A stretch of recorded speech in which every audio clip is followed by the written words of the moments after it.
안녕하십니까. 교과서 읽어주는 남자 김영선입니다. 오늘 중국사 5번째 시간 함께 시작하도록 하겠고요. 오늘은 몽골 또는 원이라고 불렸던 나라에 대해서 얘기해 보도록 하겠습니다. 자, 바로 들어갈게요. 자, 원나라라고는 하지만 사실 몽골 제국이라고 불렸던 기간도 있고요. 원이라고 불렸던 기간도 있습니다. 그 기점이 된 것은 바로 1271년 그 쿠빌라이 칸 때의 이야기입니다. 자, 천천히 하나씩 보도록 할게요. 자, 건국 부분 보면요. 태무친, 즉 태무친은 칭기즈칸의 본명입니다. 칭기즈칸이 워낙 유명하죠. 자, 이 태무친이 몽골족을 통일한 이후에 1206년 몽골 제국을 건국합니다. 그래서 이 초대 칭기즈칸은 뭘 했느냐? 금나라를 공격합니다. 금나라 중도, 그러니까 수도를 포위했던 기록이 있고요. 그리고 계속 옆에서 깔짝거리는 서하를 정복합니다. 서하를 정복하고 나서요. 계속 또 서쪽으로 진출해서 중앙아시아로 진출합니다. 거기에 있던 여러분들 호라즘 왕국을 또 정복하게 됐습니다. 그러면서 그야말로 비단길 전체를 장악하게 되는 그런 위협을 이루게 됩니다. 자, 칭기즈칸의 특징이 또 하나 있는데요. 칭기즈칸 키워드 천호제, 백호제 기반에 둔 친위대, 캐식의 운영입니다. 호제는 일종의 군사제도이면서 지방행정제도이기도 했는데요. 그 잘 살다가 전쟁이 일어나면 야 일어나 전쟁 하러 간다 하면 이제 하루 막 그 1000명씩 100명씩 막 일어나는 거예요. 근데 어쨌든 그 사람들 딸린 가족들이 있었겠죠. 그 아들들을 따로 인질로 데려갑니다. 여러분 인질입니다. 인질로 데려가서 친위대 캐식이란 이름으로 같이 등용하게 됩니다. 근데 이 인질로 오긴 왔는데요. 칭기즈칸 가는 데마다 캐식이 같이 따라다니고 하다 보니까 이 칭기즈칸과의 유대감이 엄청났다고 합니다. 이 캐식 요원들이. 자, 이 다음에 오고타이 칸이 있는데요. 오고타이 칸은요. 여러분들 아까 칭기즈칸 때 포위만 했던 그 금나라를 정복하게 됩니다. 그리고 화북을 차지하게 됐고요. 그리고 이때 고려를 침공하는 게 시작됩니다. 자, 요고타이 칸 때요. 이 칭기즈칸의 첫째 아들 주치의 또 그 주치의 아들이었던 바투가요. 여러분들 유럽 원정을 떠나고요. 떠나서 남러시아 헝가리까지 막 도달을 했고요. 거기서 여러분들 킵차크 한국이라는 것을 수립하게 됩니다. 킵차크 한국입니다. 여기 한이라는 것은요. 이 한국이 코리아가 아니고요. 칸의 나라라는 뜻입니다. 자, 그리고 새로운 수도 카라코룸이 있습니다. 카라코룸을 건설했고요. 제국 곳곳에 역참을 설치했다라는 기록이 있습니다. 자, 여러분 보시면 이 두 사람이 얽혀 있는 게 있죠. 바로 요 나라 황실의 후손이었던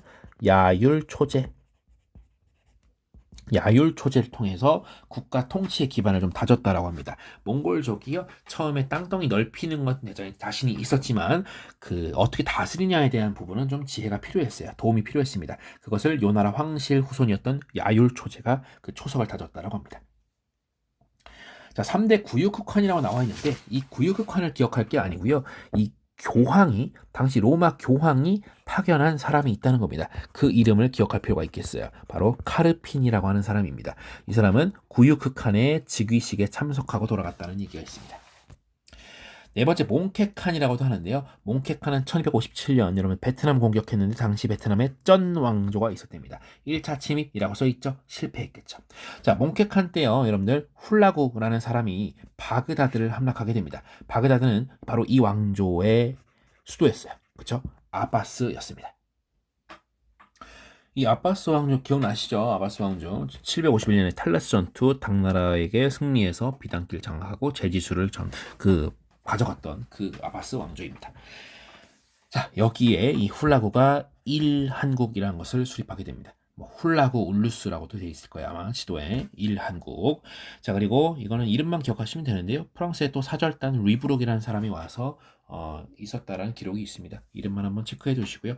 자, 위에 있는 거 다 까먹어도 쿠빌라이 칸은 기억하셔야 돼요. 여러분들 쿠빌라이 칸은 원나라 세조라고도 불리는데요. 자, 칭기즈칸 손자였고요. 몽골 제국의 전성기를 이끌었다. 그렇다는 말은 이 사람 죽고 나면 또 쇠퇴가 된다는 얘기예요. 어쨌든 이 사람들은 전성기였습니다. 천도하는데요. 당시 베이징에 천도합니다. 지금의 베이징이죠. 당시 이름으로는 그쵸 대도라고 불렀습니다. 여러분 금나라 때는 이 베이징이 중도였거든요. 원나라 때는 베이징이 대도가 됩니다. 자, 천도하고 나서 국호를 원으로 개칭 1271년의 일입니다. 그래서 아까 위에서 나왔던 이야기 1271년 쿠빌라이 때다. 요거 한번 체크해 주시고요. 자, 밑에 선생님이 여기 보니까 이름 밑에다가 여러 가지 키워드들을 박아놨습니다. 이거는 쿠빌라이 칸과 관련된 그 키워드들이라고 생각하시면 되겠습니다. 자, 쿠빌라이 칸은요, 여러 가지 일들을 했는데, 특히 전쟁에 좀 치중한 면도 있습니다. 해서 1270년이 되면요, 여러분들, 바로 고려를 복속시키고요. 그리고 그로부터 9년 뒤에는 남송을 정복하여서 유목민족 최초로 중국 전체를 지배하는 위협을 이루게 됩니다. 자, 근데 이랬던 이 몽골 또는 원나라가요, 모든 원정에 다 승리했던 것은 아닙니다.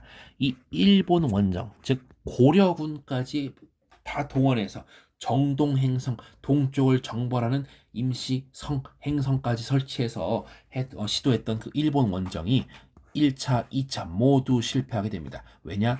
폭풍우 때문에 바다를 제대로 건너지도 못하고 실패하게 됐고요. 이때 일본 사람들은 이 폭풍과 이 신이 보낸 바람이다라고 해서 신풍, 그걸 또 읽으면 뭐 카미카제라고 한다고 하더라고요.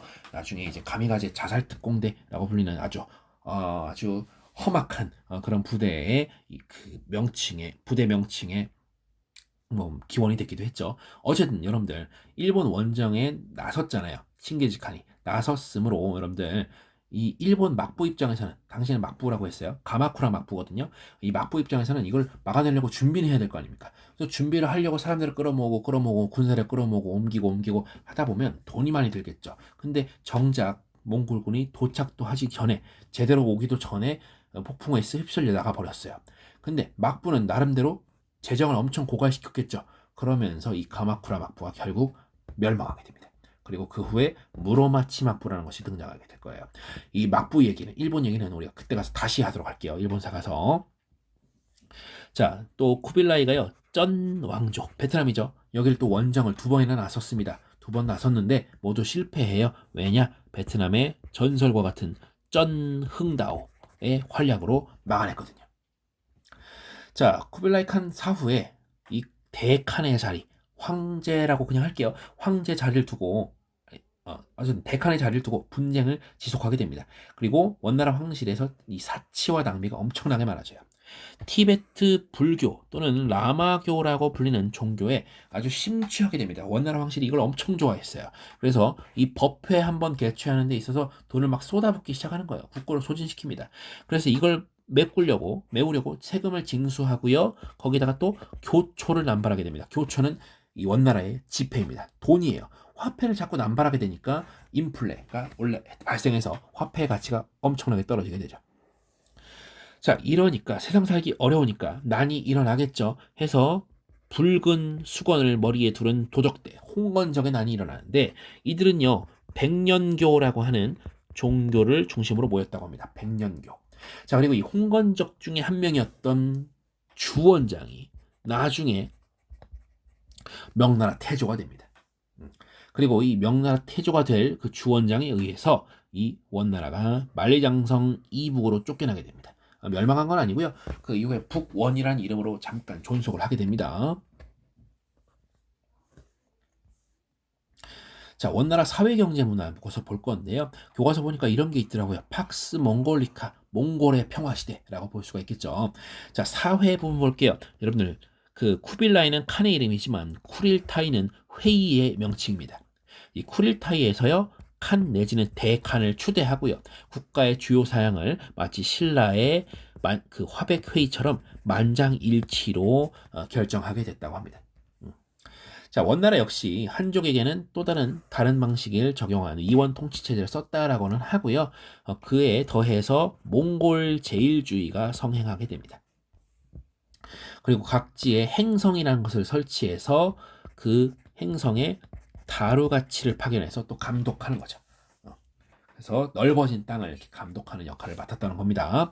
자, 보시면, 자, 몽골 제일주의라는 것을 좀 보려고 하는데요. 여기 표를 볼게요. 몽골인, 그리고 생목인, 한인, 남인 순으로 있는데, 몽골인, 생목인 수가 별로 되지도 않아요. 그렇지만 이들이 지배계층이고요. 나머지가 피지배계층입니다. 특히 이 남인은 엄청난 홀대를 받았어요. 자, 고위직을 독점한 것은 아니나 다를까 몽골 제일주의니까 몽골인이 다 가져갔고요. 그리고 돈 관리는 생목인에게 맡깁니다. 재정, 뭐 경제 이런 것들 생목인에게 맡겼다는 것이고요. 생목인은 대체로 이 서역인들을 의미했습니다.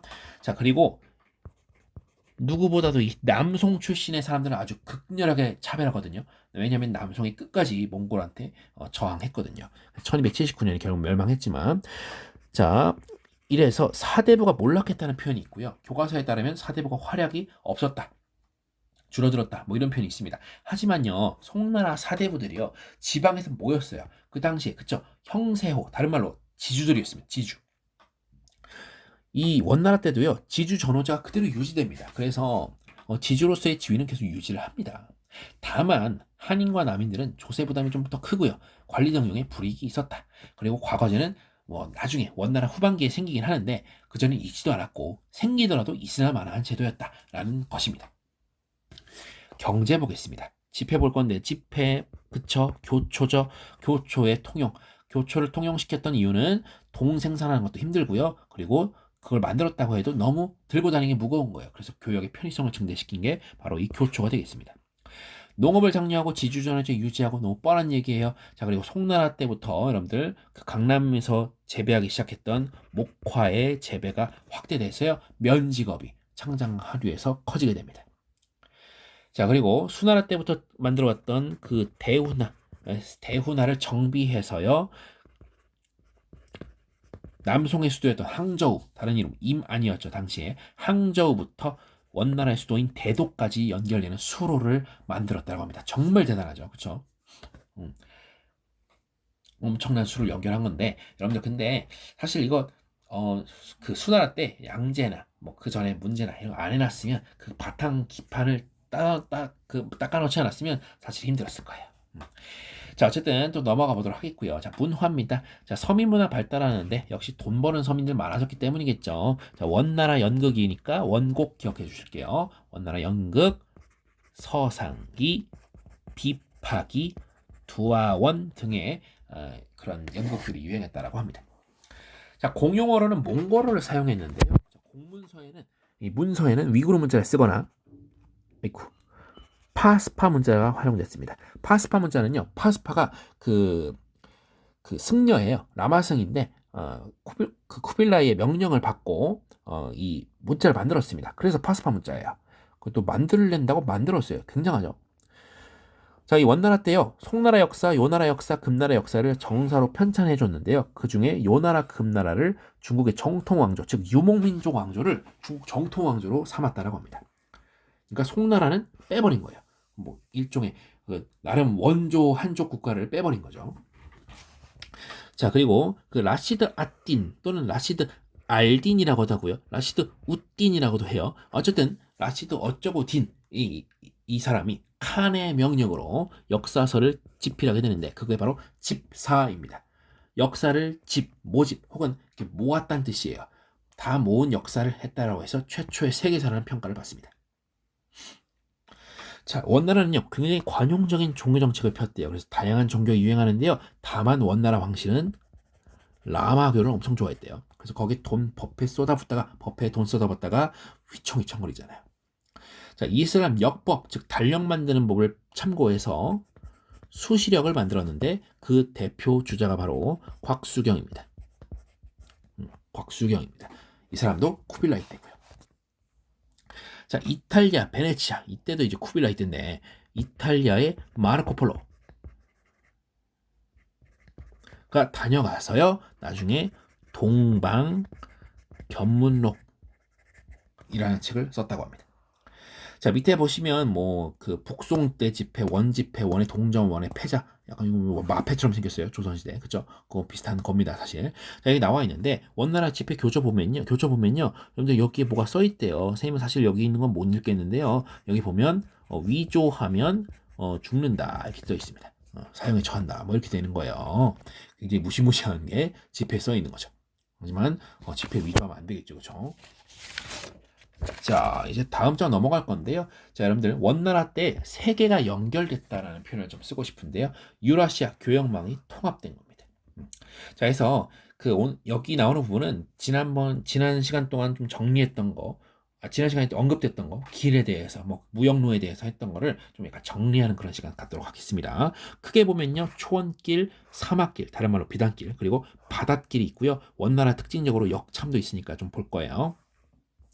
자, 초원길 보면요. 유럽과 아시아 동서 교역로 중에 최초로 이용된 경로입니다. 그래서 초원이니까 아무래도 유목민들이 주인공이었겠죠. 자, 그리고 기원전 8에서 기원전 3세기경에 여러분들 그냥 이런 민족이 있었어요. 스키타이인들이 여기서 활동을 했다라고 하고요. 나중에 4세기에는요. 흉노족 다시 쓸게요. 그죠? 이상하네. 흉노족이 유럽을 침공하는 경로로 활용됐다라고 합니다.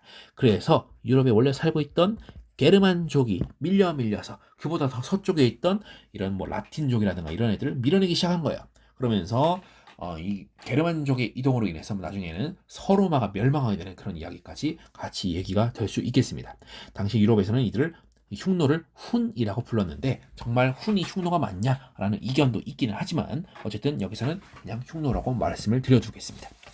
자, 그리고 이 초원길이요 13세기 몽골 그쵸 오고타이칸 때 바투의 유럽 원정로로 활용이 돼서요. 그래서 그 근방으로 해서 킵차크 칸국이 건설이 되었죠.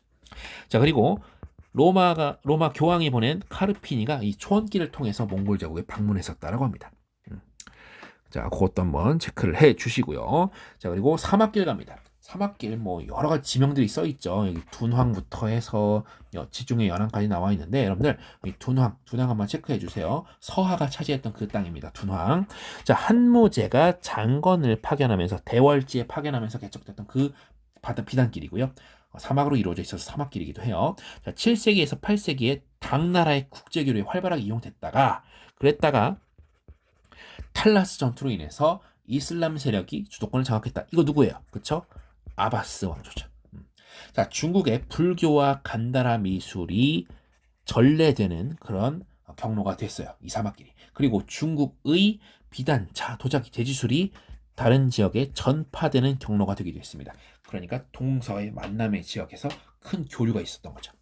자, 바닷길 가봅니다. 바닷길은 뭐 인도양, 동남아시아, 남중국해를 연결한다라고 하는데 아무래도 바다 무역에서는 여러분 바람이 중요하겠죠. 계절풍을 이용해서 무역에 활용했다고 하고요. 자, 그리고 이 바닷길은 인도인들이 많이 사용을 했다고 해요. 근데 당나라 후기 이후에 활발하게 당나라에서 바닷길을 활용하게 되는데 바로 탈라스 전투에서 패배했기 때문이죠. 나중에 바닷길은 또 송원대에도 번성을 했고요. 그리고 뭐 그 다음에는 뭐 도자기라든지 뭐 나침반 이런 얘기 뻔한 얘기가 나와 있습니다. 자, 바닷길을 통해서 여러분들 모로코 여행가 이븐 바투타가 여행 때 이 바닷길을 이용했다라고도 되어 있습니다. 이븐 바투타. 자, 그리고 돈 냄새 나죠? 광저우, 항저우, 취안저우. 그쵸? 뭘 설치해야 돼요? 세금 나올 구멍이 있네. 시박사 설치해야죠. 자, 역참 요거는 뭐 내용 그냥 읽어보시면 될 것 같아요. 각 땅덩이 너무 크니까 사이사이에 스테이션 역참을 설치해서 안전한 여행 경로를 마련했다. 요 정도 생각하시면 될 것 같습니다. 자, 교류 부분에서 사람과 문화 부분 볼 건데요.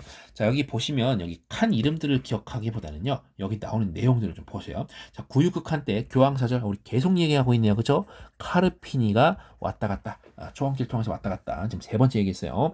자, 쿠빌라이 칸 때 이탈리아 마르코 폴로 기억나시죠? 마르코 폴로 한번 체크해 주시고요. 마르코 폴로 같은 경우는 여러분들 그 옆에 지도 보시면 아시겠지만 여기 진한 거거든요. 화살표. 그쵸? 여기 보시면 그 올 때는 비단길로 오고요. 갈 때는 바닷길로 갑니다. 옛날에 이게 출제된 적이 있어요. 요걸로. 굉장히 다 황당했겠죠. 어쨌든 마르코 폴로 그랬다는 겁니다.